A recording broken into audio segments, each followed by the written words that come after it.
జై అమరావతి జై ఆంధ్రప్రదేశ్ నా పేరు గోవిందమ్మ మా తుళ్ళూరు గ్రామం నుంచి వచ్చాము। ఎప్పుడైతే అమరావతి శంకుస్థాపన చేయడానికి ప్రధానమంత్రి మోడీ గారు వచ్చి ఇక్కడ మట్టి నీరు ఇచ్చి అదే విధంగా ఢిల్లీని తలదన్నే రాజధాని చేసి చూపిస్తామని మాట ఇచ్చారో మరి ఈ రోజు ముఖ్యమంత్రి గారు అధికారంలోకి వచ్చిన తర్వాత ఆ మాట తప్పి ఈయన ఎన్నికల్లో కూడా అదే మాట వాగ్దానం చేశారు।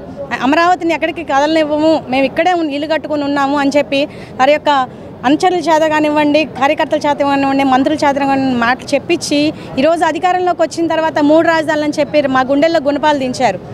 ఇప్పటికీ అధిష్టాన నాయకుడు బీజేపీ పార్టీ నుంచి అధిష్టాన నాయకుడు ఒక మాట ఏదైతే ప్రజలకు ఇచ్చాడో ఆ మాటను నిలబెట్టడం కోసం సుజనా చౌదరి గారు రైతులకు అండగా ఉండి ఈరోజు ఎంతో మేలు చేశారు। వాళ్ళకి అండదండగా ఉండేసి మా అందరికీ అండదండగా ఉండి అటు న్యాయస్థానాల విషయంలో కానివ్వండి, లేదంటే ఇంకేదైనా విషయంలో కానివ్వండి ఆర్థిక పరంగా కూడా చాలా సహాయం చేశారు। అందుకు వారికి రైతులందరి తరపున ధన్యవాదాలు తెలియజేసుకుంటూ ఏదైతే వారు ఇప్పుడు అసెంబ్లీలో వారి గొంతుకు వినిపించాలని వారు ముందుకు అడుగు వేశారో, ఎమ్మెల్యేగా ఇప్పుడు పోటీ చేస్తున్నారో అలాగే కాబట్టి మేము కూడా వారికి మద్దతును తెలియజేస్తూ అలాగే ప్రజల్లో కూడా ఒక చైతన్యం తీసుకురావాలి।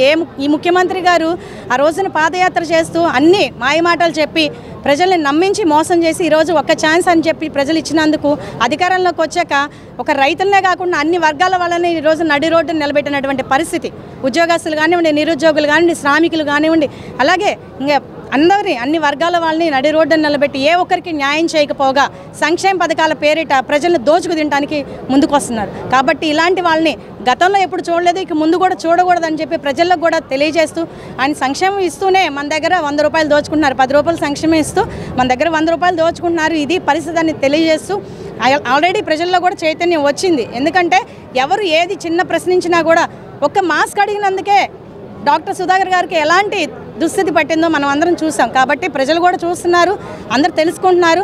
తప్పకుండా ఈయనకి బుద్ధి చెప్పడం అనేది గ్యారంటీ। ఓటు అనే ఆయుధంతోనే తప్పక వేటు వేస్తారని మేమంతా కోరుకుంటున్నాం। జై అమరావతి।